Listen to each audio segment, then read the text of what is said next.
Cowabunga, Shredheads, Turtles Magic is here. I've got so much to talk about in this initial video. This is going to be the first of several turtle videos we're going to do because I, unlike the rest of the world, am actually really excited about this set. Really excited. And after pre-release, I'm only more excited to dig into it. So we're going to dig into it. Today we are going to start with looking through what I pulled in the pre-release and played with last night. It was, as always, at the place that I play at, a great experience. It was a marked decrease in the number of people, but it was not a no-show. I would say it was maybe a little more than half of what showed up for Final Fantasy and Edge of Eternities. So, yeah, people are down on this set. We're going to get into it in the video. But first, your boy last night didn't do so hot. Did better than Final Fantasy. Not as good as Edge of Eternities. A little bit better than Spider-Man. And still walked away with a pack, which I I cracked, but I didn't crack. I started to pull this thing open on my way to my car at, 12 o'clock last night. And I was like, you know what, I better just save this and we'll open it on the channel. So we've got a pack to open. We'll do that here in a second. So a couple things happened with this pre-release, and I've already got the deck that I played with sleeved up, and then we'll go through the rest of the cards in here. Spoiler alert, I didn't pull anything really great. I mean, obviously I was hoping for a Super Shredder like probably everybody. I was really hoping for an Ancient Bishop and a Leo and play some, black-white sneak. It was not to be. And so you'll see what I ended up going with, and then we'll kind of get into more of the strategy as things went on. And this went okay, I won rounds-wise, 1-1, drew one, absolutely fucking lost the last one. And it is what it is. When this thing was rolling, it was great. When it was not rolling, it was because I was only drawing one kind of fucking mana and couldn't play anything. Either couldn't play a creature that I had a bunch of spells to support, or couldn't play any spells that I had creatures for. So it was what it was. You're going to notice immediately we went Golgari. Golgari and Turtles, if you aren't already familiar, is kind of a... Oh, I don't know how... Oh, yeah, that isn't supposed to be in there. We'll get to that in a second. Golgari is a food sacrifice deck. Makes a lot of use of stuff like Disappear, which is Revolt, right? I didn't play whatever that was in, but it's pretty basic. Like, you bring food, you bring permanents in, permanents die or get sacrificed in the form of a food token or a food artifact or whatever, and then you gain life and you add counters onto creatures. It's a little bit, it kind of a variation on what I was doing with my Selesnya deck for Edge of Eternities. I'm a basic bitch when it comes to Magic. I like counters because that's easy math. Here we go. We got Ragamuffin Raptor, Putrid Pals, Muckman, Ice Cream Kitty, Saved by the Shell, which is what basically biosynthetic burst. Michelangelo's Technique, which is an amazing art. I was happy to pull a Dominic Mayer art card. I mean, ecstatic to pull a Dominic Mayer art card, let's be honest. Never got to use it. I had this in my hand, I think the last game that I played, and I never got to play it. Talk more about that later. Guac and Marshmallow Pizza, there's a couple of those in there. A couple of Squirrelinoids. There's my foil Ragamuffin Raptor, my Frog Butler. These cards are not all scratched up, by the way. These sleeves just need to get retired. I split one when I was loading the deck yesterday at pre-release. Shredder's Revenge, which either target a player to discard 2 or target a player to draw 2 and lose 2 life. I pretty much only ever used the second one and only used it on myself. Stomp by the Foot, some nice removal, which I had to use a lot of. Guac and Marshmallow Pizza. The Rat King, who... Initially, I was like, I don't know why the fuck I would play this, but this thing proved semi-useful in a match that got kind of tight. Also was kind of the reason I just got mowed at the end of my last round. This is the best card that I pulled out of the whole thing, I think. Raph and Mikey Troublemakers, it's expensive, but the ability is amazing, and it obviously works much better with Gruul, and probably would work much better in Boros, but We've got Trample, Haste, 7/7. And this is the key part here. When they attack, you reveal cards from the top of the library until you reveal a creature card. Put that card on the battlefield tapped and attacking the rest on the bottom of your library in a random order. There was only one time where this didn't basically win me the game within 1 or 2 turns. I mean, this thing came out and then I was pulling out Ragamuffin Raptors, or, you know, I think I've got a 3/4 creature of some kind in there, or Death Touch it, or Pizza Face, and this thing was just causing mass annihilation. I think I did 16 damage in a turn when I got it out, which, I mean, you have to have 7 mana, but I figured since it's a hybrid card there, throw it in. What's the worst that can happen? Well, every game where I actually got to play it, except one, I basically won. But every one of them except 2. We'll talk about that also. But yeah, excellent card. Unfortunately, spoiler alert, this is like the best thing I got as far as a Ninja Turtle card in the whole goddamn pre-release. Courier of Comestibles, which came in very useful with the green token. I mean, a green, black-green food deck. Splinter's Technique. This is one of only 2 cards I pulled in the, what are they calling this? I don't remember what they're calling this art style, but it's the cartoon kind of, you know, showcasey looking alternate art. But it's awesome. The only 2 I pulled were both techniques. Splinter's Technique. That one was very useful because that is how I would get Raph and Mike into my hand to cause the mayhem. Michelangelo Game Master won me the first game that I played because he's got that disappear at the beginning of your end step. Permanent left the battlefield, put a +1/+1 on Michelangelo. If you have Pizza Face or Rat King or somebody else out there, you can add a lot more +1/+1s and create other tokens and things that you can sacrifice. So it moves. This guy can move quickly despite being a common, so I really like that card. A lot of Mikey stuff. Squirrelinoids, Pain 101, your instructor's Casey Jones. Tenderize, had to get a judge in for a tenderize action. Somebody tried to tenderize me with a Death Touch, so in response I tenderized him with a Death Touch, and in the middle of us trying to figure it out and a judge calling another judge to figure it out, he realized he had a negate and just countered my tenderize, so it didn't end up mattering, but it was kind of funny. There's Shredder's Events, there's Pizza Face, Gastromancer, who I was never really a big fan of in the comic cartoon, but he is a crazy card. Creates the food tokens, puts 3 +1/+1s on another artifact or creature if you sack a food, say, like the food that he created. And then if you ever get to 10 mana, you can just gain 15 life, which I never did get to do that on, unfortunately. Cowabunga, which is, what is it? Commune with the Beavers, whatever.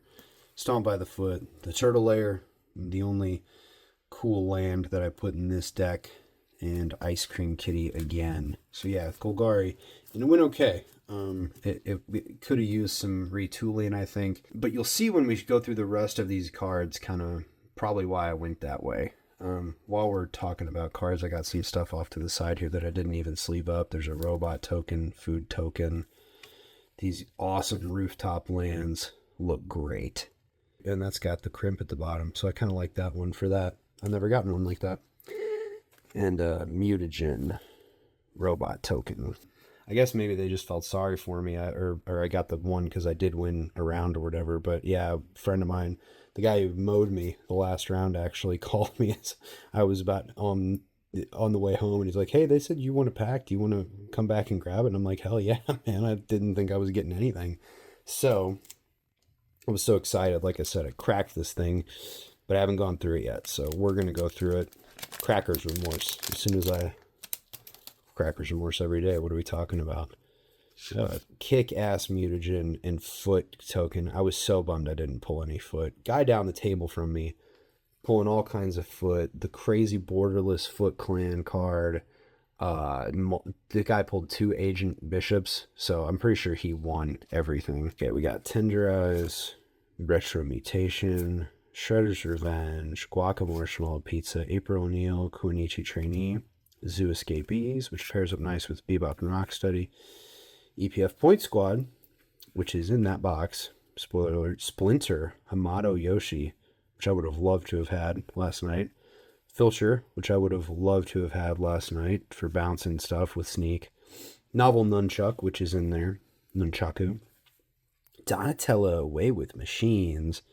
Love the art on that. Let's go ahead and talk about that. People are down on the art on this deck. I've heard a lot of nonsense about AI slop, and honestly, when I saw the pizza lands, I thought the same thing, even though I really like the idea behind that. They didn't look super great. These things look a lot better in person than I think they do online, and I think it's to a great degree that they look better.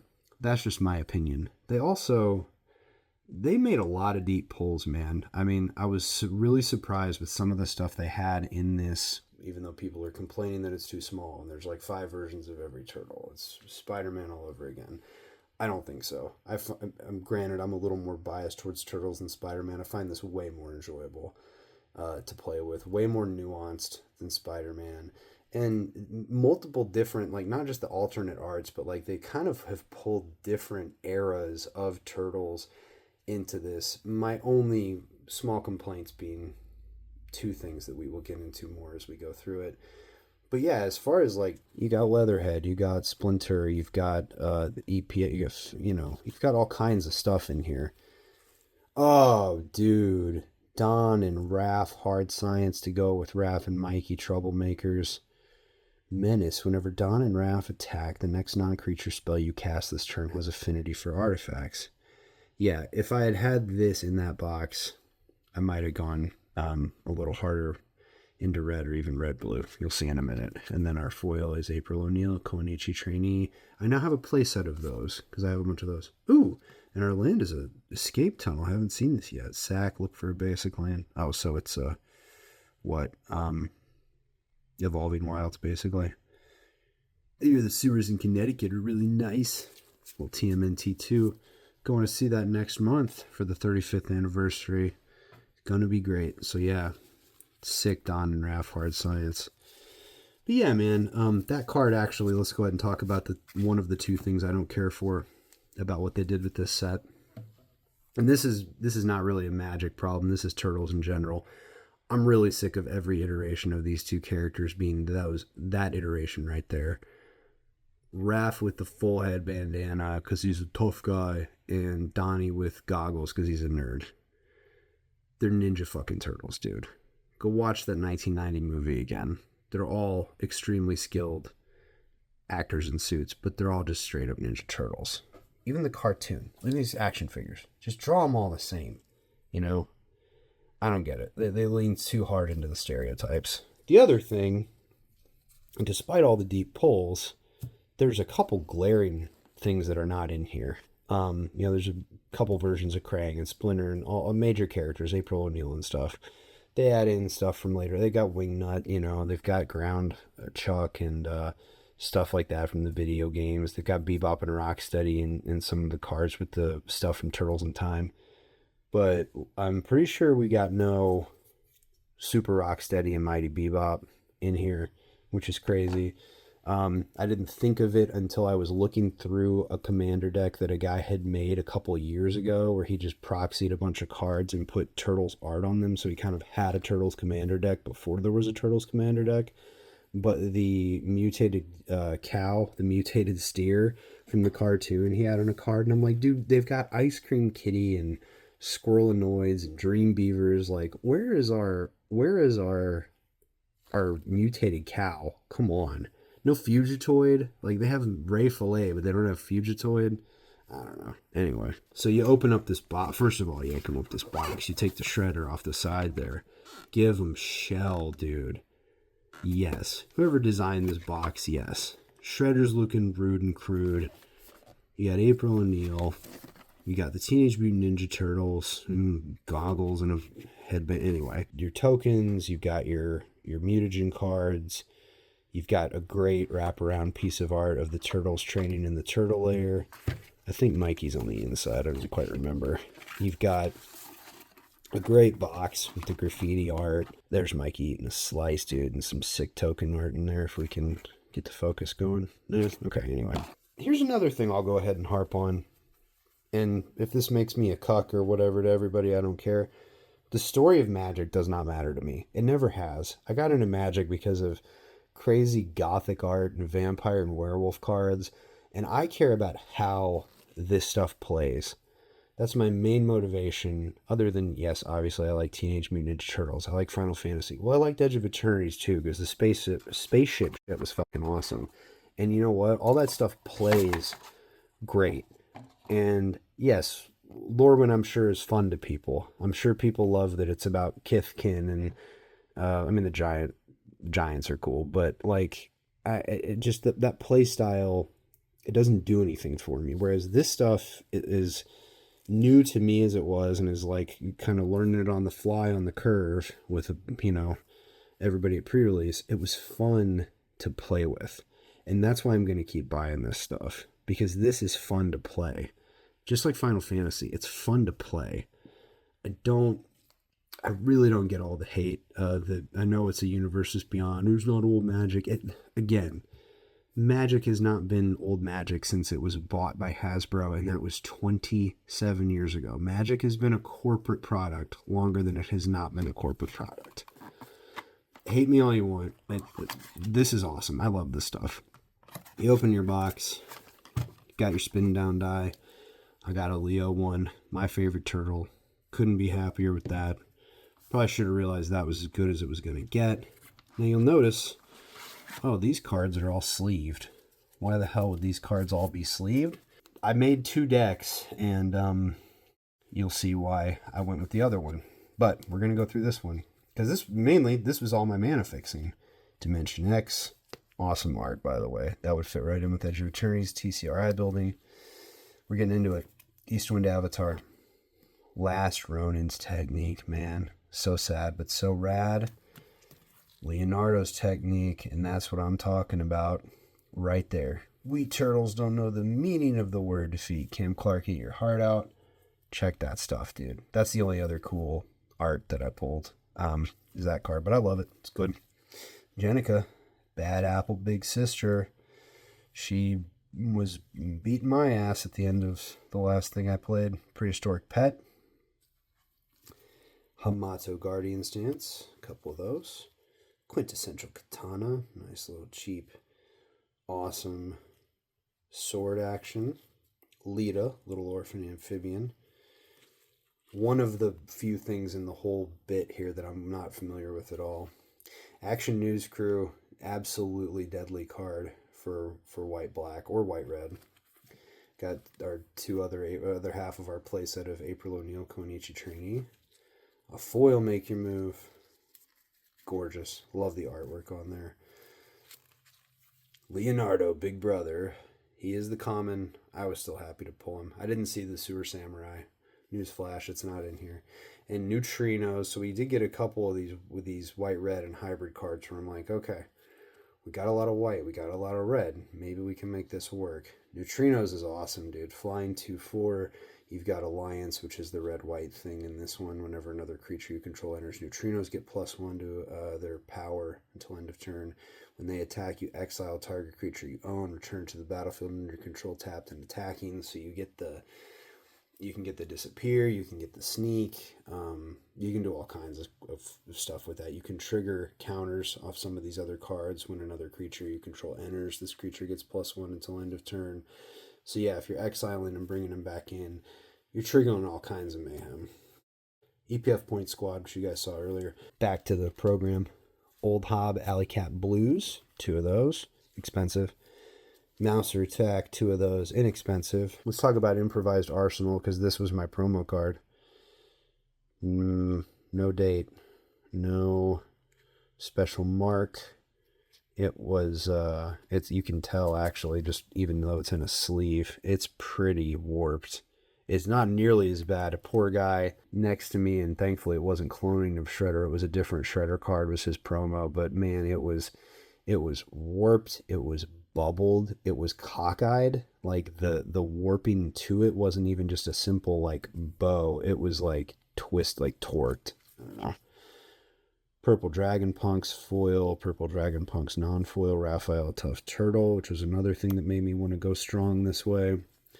Jenica's Technique in a foil, which is really awesome. and then Nullgrid Biological Assets, which gives first strike on its turn, and then discard and draw. So yeah, I had a lot of white red, but if you notice, it was all creatures, and it was kind of on the expensive side with one removal spell for Make Your Move. I don't know, when this thing was stalling out, and part of that was me putting too much mana in there to make up for no mana fixing, which I took some out and it got better. Just didn't get better every time. I was like, maybe I made the wrong decision. Maybe I should have gone a little harder, a little stronger. It's a slower deck, though. That's always been my problem when I try to play red-white. I haven't quite cracked the code on how to play it well, and I really, really want to. Maybe Lorehold. Maybe this. Maybe I'll keep working on this. There are a lot of other cards in here that we haven't looked at. Let's check them out now. Got our How to Build a Pre-Release deck. We've got our really cool divider with the art from the cover of the box. There is another one of our rooftop. It's a non-foil, another rooftop non-foil, but they look great. I love them. They're so good looking. Robot mutagen token.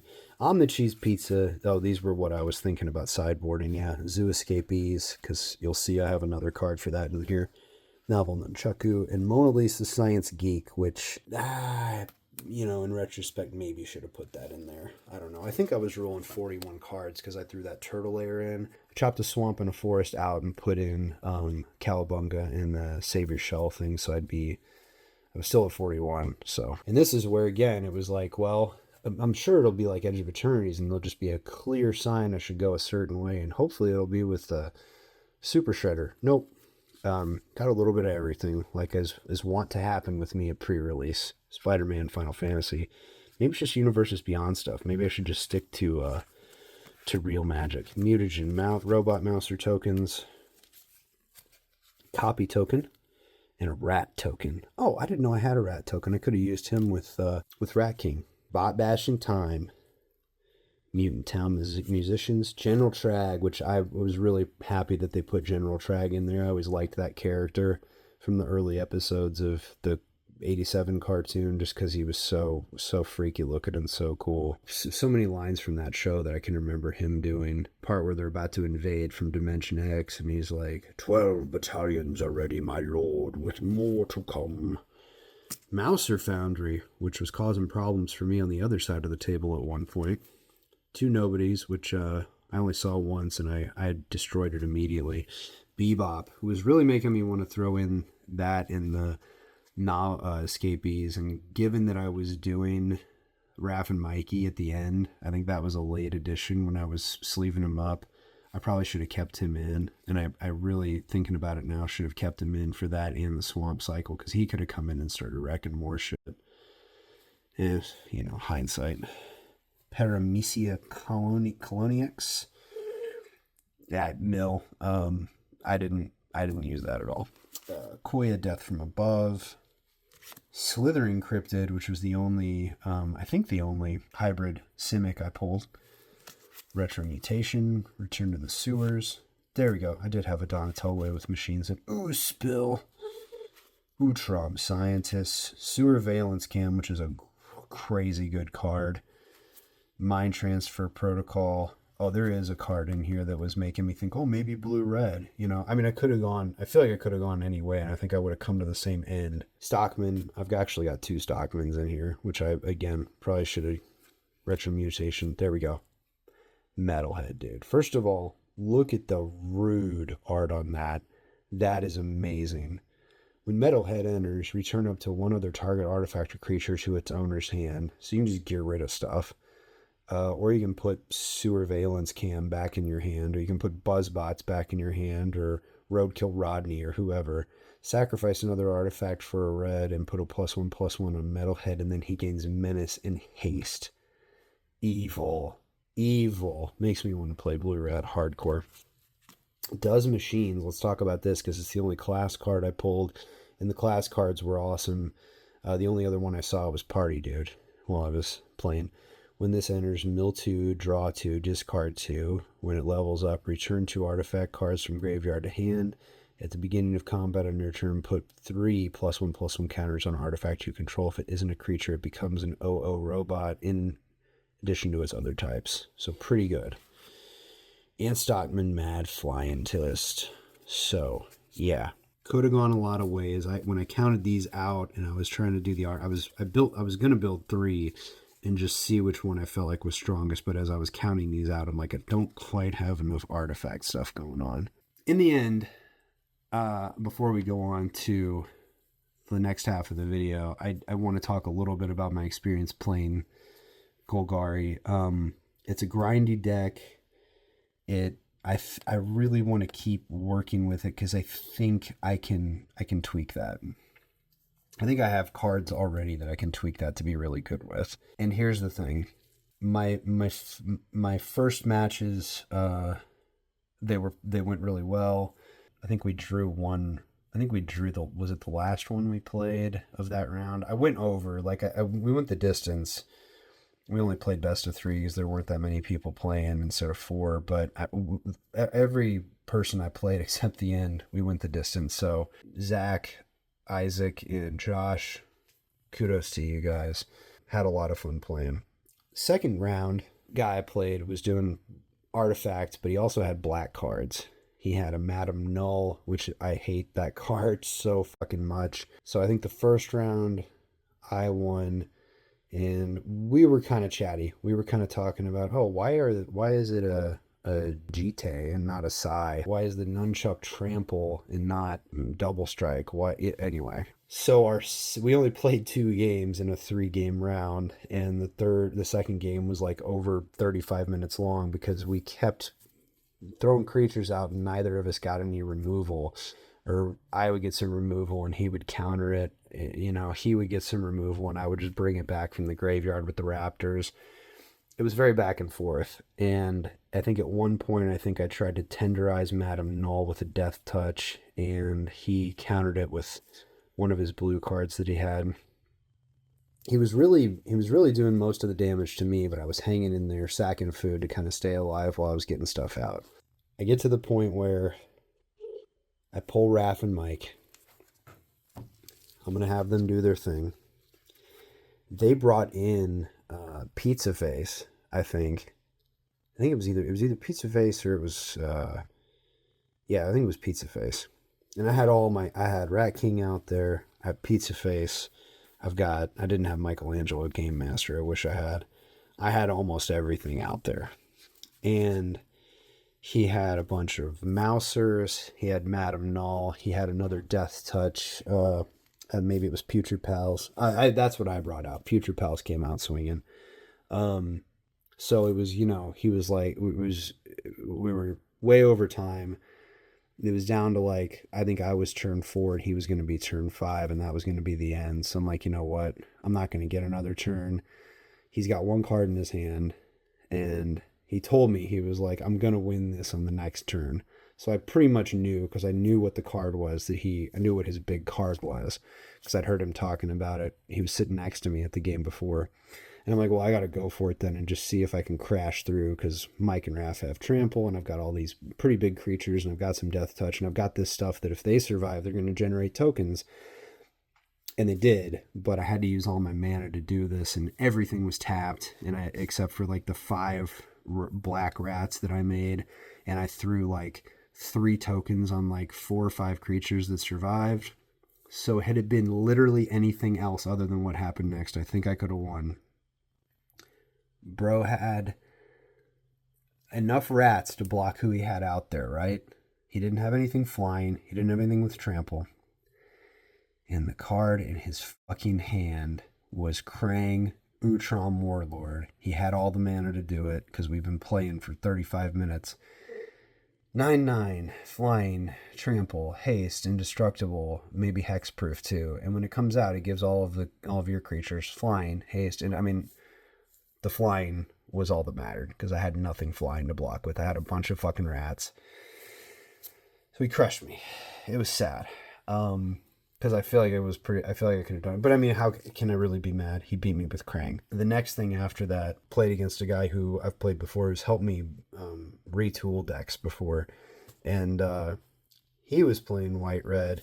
And his white-red was not this white-red. His white-red was every good white red card. It was Jenica, and it was like the mythic rare Raph, and it was Sally Pride, and Old Hob, and so like by turn 4, he just has like 4 monstrous creatures creating more mutants, and I had like Pizza Face out there, or I think the best hand I had against him, I got Michelangelo out. Oh, same thing. I got Game Master out in the first one, and he smoked it somehow. The second time, it was like my last ability to play a turn, because the next thing he was just gonna crush me, and so I mic'd, Raph and mic'd, came out to do their thing, and it's like, okay, if I pull something big or something with Death Touch, maybe I've got a chance. And 1/1 bullshit Rat King is who came out, and tapped and attacking is not the way. When you're down and against the ropes, is not the way you want the Rat King to show up. But anyway, he's a very gracious guy. He's a very cool guy. He talked to me about a lot of stuff, and he's taught me a lot of stuff. And he had the Turtle Commander deck that was like one of the coolest homemade things I've ever seen. And so, anyway, man, pre-release is a great way to play Magic. It's really kind of my favorite thing, and even sets that I'm not excited about, when I have the opportunity to play, Lorma notwithstanding, I'm gonna play, because I think it's just a really fun way to like learn different mechanics. And again, people are so down on this for all these dumb reasons. I'm gonna be with this for a long time. I mean, I'm a huge Turtles fan. You guys are gonna see all kinds of ephemera and bullshit as we open some more boxes and things. I mean, I have a fucking Michelangelo Nightlight from the 80s over here on the side of my desk, We've got, did I show you guys this when I opened all those Turtles cards? My mother found this. This is Christmas wrapping paper, and that is some old school shit, dude. Yeah, I've got a problem. This is great. I'm going to stick with this. These are really cool cards. These are really cool mechanics. And I haven't even, I guess good for me buying cards, I haven't even scratched the surface. Like, I opened a lot of cool stuff. I didn't open anything amazing, in my opinion. Other than that, Raph and Mike's pretty cool. And now I have a Don and Raph. So now I just need a Leo and Raph, and we have all of them, right? Well, no, we have to get Leo and Don, and Leo and Mike and Don. Anyway, that is part 1. And we are very soon going to be moving on to part 2. Because, yeah, I ordered another one of these. Got it just in time. And hopefully, in a couple seconds when I open this, I don't pull all the stuff that I wished I had last night. Take 2. Secret of the pre-release ooze. Tubular part 2. So we're going to open this unopened pre-release deck and go through it and just kind of see what we would have built had we been using this one instead of pre-releasing it home. Give them shell. Big ups to whoever came up with that for a title. And of course the art's the same, the tokens are the same, the vibers are the same, counters are the same. Let's get into it. Lean and mean. Oh, right on. And we've got a mountain. It's a Raph. It's for all intents and purposes. Raph, Leo, good combo right there. Here we go. And we're going to see what our promo card is. And we have got a sick promo card this time around. That is what I would have been looking for in a pre-release instead of improvised arsenal. How about a fucking 2-drop Technodrome? 3/3 with reach, trample, can't attack or block unless power is 6 or greater. Sacrifice other artifacts to draw a card and put a +1/+1 on there. The Technodrome is so iconic, so great. Man, I love the artwork on that. It is a beautiful foil, beautiful promo. Here we go. Let's hope that this is a sign of things to come. Some Krang and Mike, some Don, some Raph and Leo. I would take any of it at this point. We're already off to a better start. Let's stick that over here, man. That is a sick promo card. It's funny. So this video, I've been talking about everything in terms of yesterday because it was the pre-release. This video is not going to come out till Monday because I don't have time to edit it until then. Got other things to do, fishing and whatnot. But I've seen a lot of the sentiment about Turtles already changing just in the time that it took to have the pre-release, and now people are going into their LGSs and seeing the product, and it's like, I still hate Universes Beyond. I still think Turtles is lame, but oh man, like the Turtle Van box for the bundle is cool. Oh, the pizza bundle's cool. Everything else is lame. No, you've got it twisted. It's okay to admit you were wrong. It's all cool because it is cool. Cowabunga, dude.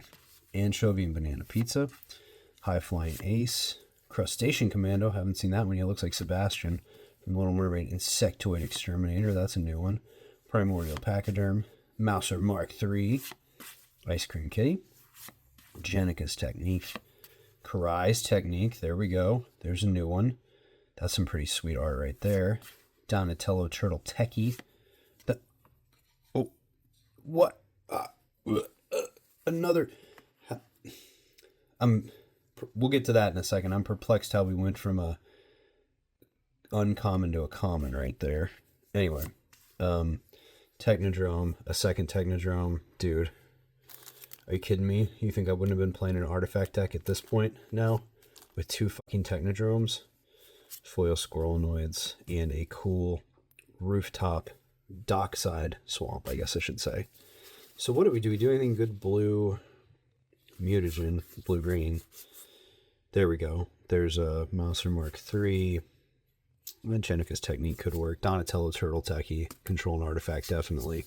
So even though, yeah, 2 Technodromes, I think I'm kind of leaning that way at this point. At number 2. How the packaging just shreds right off these things. Mutant token, mutagen token, Rocksteady Crash Courser, can force cycle him. There we go. Rokusaki, Young Shredder Rising. That's what I'm talking about. Grounded for life. Destroy target creature. 3 less to cast if targeting a tap creature. Nice. Utrom Scientists. Purple Dragon Punks. Another EPF point squad. Ice Cream Kitty. There we go. Now we're in the right zone here. Baxter Stockman enters, create a 1/1 colorless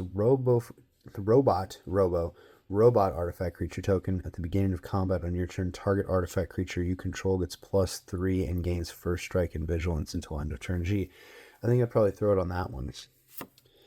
Mighty Mutanimals would have been great if in that red-white combo that I was talking about earlier, because this thing creates a 2/2 red creature token when it enters, and then when other creatures enter, it puts +1s on another target creature you control.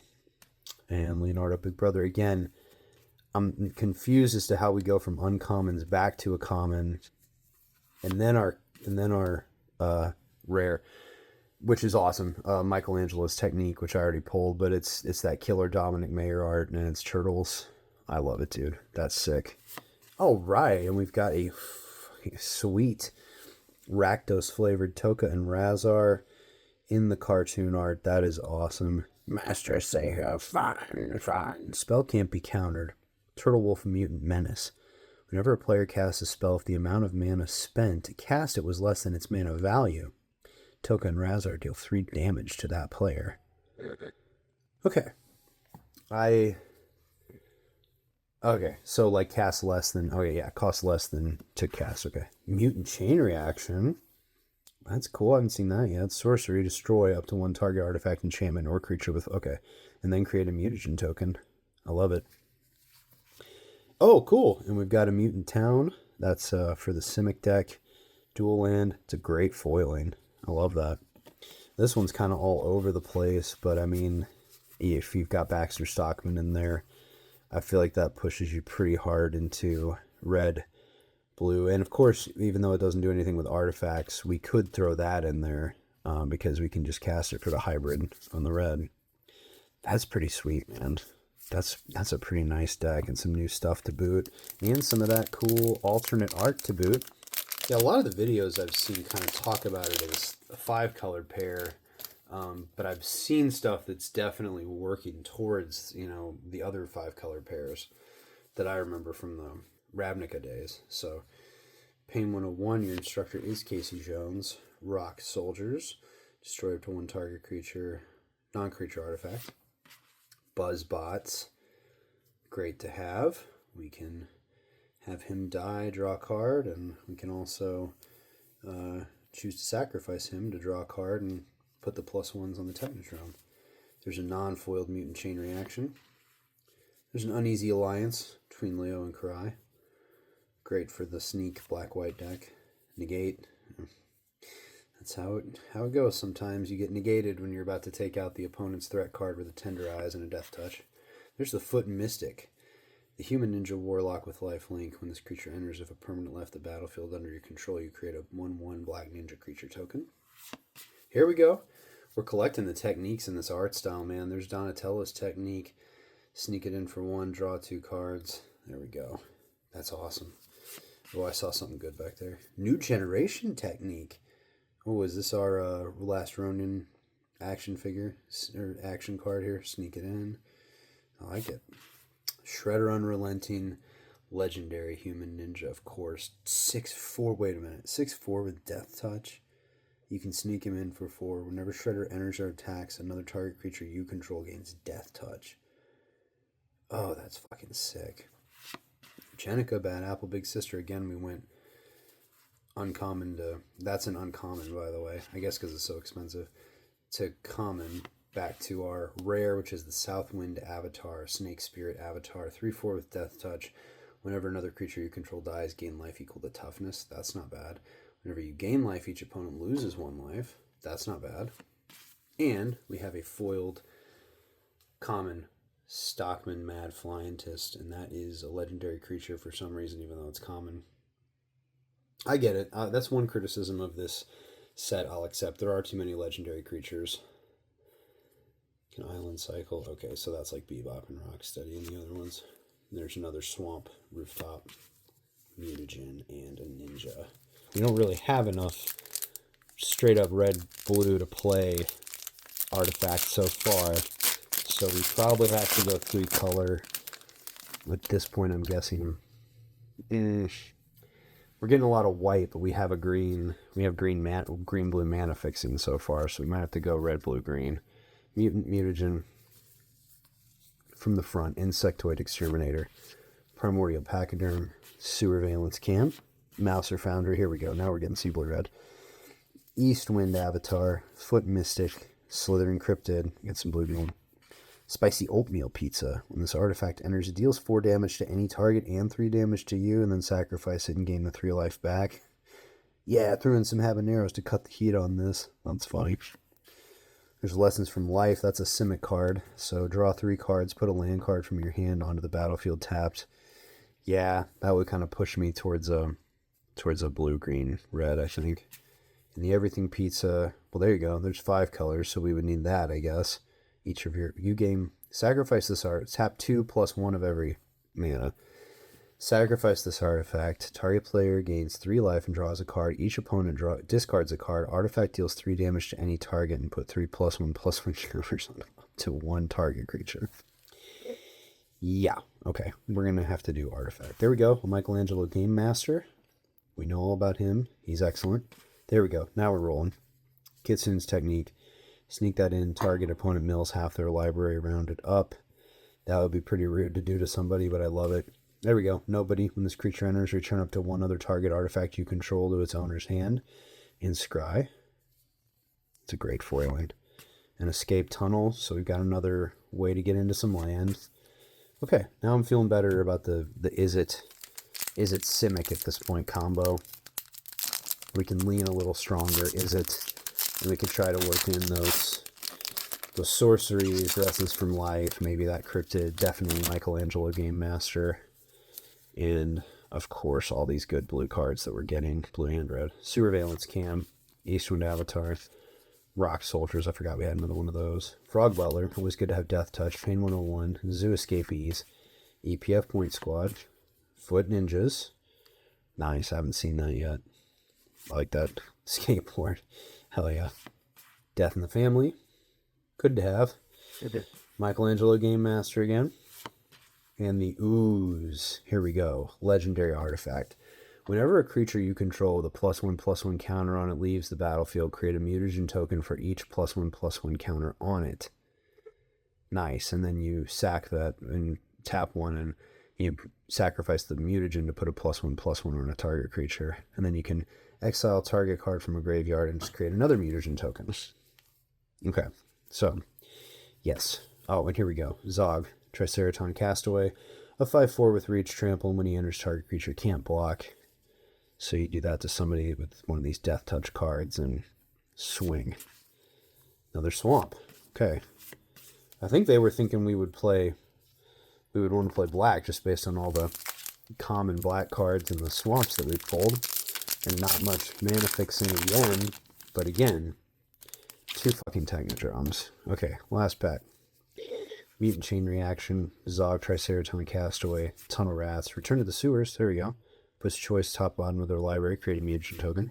Action News Crew, Stomp by the Foot, Foot Mystic, Zoo Escapees, Jenicus Technique, another Donatello's Technique in that cool art, another Donatello Turtle Techie, Southwind Avatar, another is our blue, our rare, and Quintessential Katana, uncommon, is our foil. And a beautifully foiled Plains Rooftop mana, and a food token. You actually could go blue, black, red, blue, black. There's a lot of black cards in here. Most of them are pretty cheap. Most of them are pretty good. The better removal, because we only pulled the 1 negate. I do think that we want to lean into an artifact deck no matter what we do, though. When you've got 2 Technodromes, Mouser Foundry, Baxter Stockman, a lot of Donatello cards. Feels like we want to lean. Feels like we want to go Izzet and either splash green or black. Feel like we get a little bit more out of green, but that's just my we've got good green removal right there on the top. So I think that's kind of the way I would go. Build it around pumping these Technodromes up and getting Baxter out there, getting some Donnie cards out there, and all those artifact pizzas that we drew. But that's just my opinion. Once again, I love this set, man. I'm going to keep working with it. I'm going to keep getting into it. And I think people are going to come around on it. I don't know if it'll be nostalgia that kind of sucks them in, and then once they see that it's actually cool and it's pretty fun, and it's, I think, pretty unique combination of mechanics and different play styles. I don't know why you wouldn't want to get in on this one. I know there's a big revolt against Universes Beyond right now. I think that cat, much like, oh, Magic is corporate now, like it's been corporate longer than it wasn't. Universes Beyond is not been around longer than it hasn't, but it's clearly taking over. And look, can we help that there's more Universes Beyond this year than there was regular Magic product?